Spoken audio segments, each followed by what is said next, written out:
Мен өзім кесибим боюнча инженер-строительмин.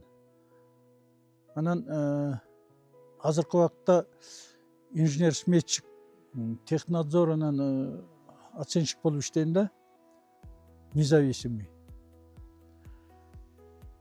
Анан ушул салыштырам мен ушул үйлөрдүн баасынчы.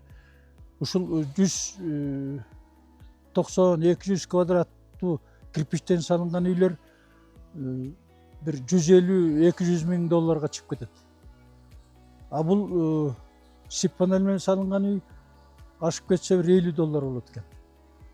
3 эсе арзанга түшөт да. Анан жылуулугу боюнча, өзүнүн мындай бир технический качестволору боюнча менимче ушул сип панелден өтөр азыркы убакытта бат бүткөндөн дагы ушул сип панель жакшы болот деп ойлойм да.